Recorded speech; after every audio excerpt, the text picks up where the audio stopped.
Grizzly का विशाल शरीर बेजान होकर धूल में गिर पड़ा। उसकी छाती में महाराजा वीरेंद्र की तलवार वज्र गहरी धांसी हुई थी।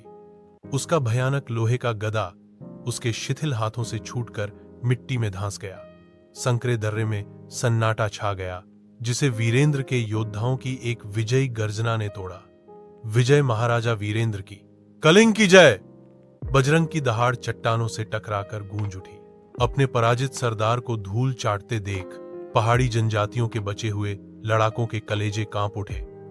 उनकी आंखों में खौफ छा गया।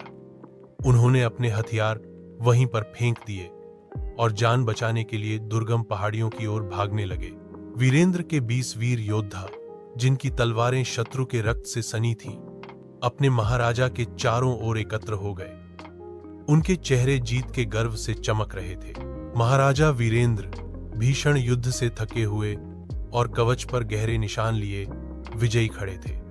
उन्होंने अपनी तलवार उठाई, जिसकी धार लहू से भीगी चमक रही थी। उनके वीर साथियों ने उनका उत्साहवर्धन किया। संकरे दर्रे में निर्णायक विजय प्राप्त हुई थी और कलिंगा सुरक्षित था। हवा में राहत की गंध घुल रही थी। वीरेंद्र ने अपने घायल योद्धाओं को देखा और बजरंग को उनकी देखभाल का आदेश दिया। फिर वे धीरे धीरे उस रक्तरंजित रास्ते से नीचे उतरे।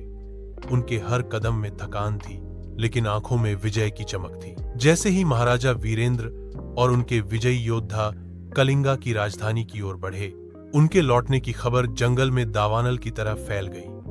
नगर के द्वार पर हजारों प्रजाजन उनका स्वागत करने के लिए उमड़ पड़े थे। उनके चेहरों पर खुशी और कृतज्ञता के आंसू थे। जैसे ही वीरेंद्र अपने अश्व पर सवार होकर नगर में दाखिल हुए, लोगों ने उन पर फूलों की वर्षा की और महाराजा वीरेंद्र की जय, कलिंग के लौह बैल की जय के नारे लगाए। पूरा नगर रोशनी से जगमगा रहा था और हर घर में उत्सव था। महाराजा वीरेंद्र की वीरता की गाथाएं पूरे राज्य में गाई गईं और उन्हें हमेशा कलिंग का लौह बैल के रूप में याद किया गया।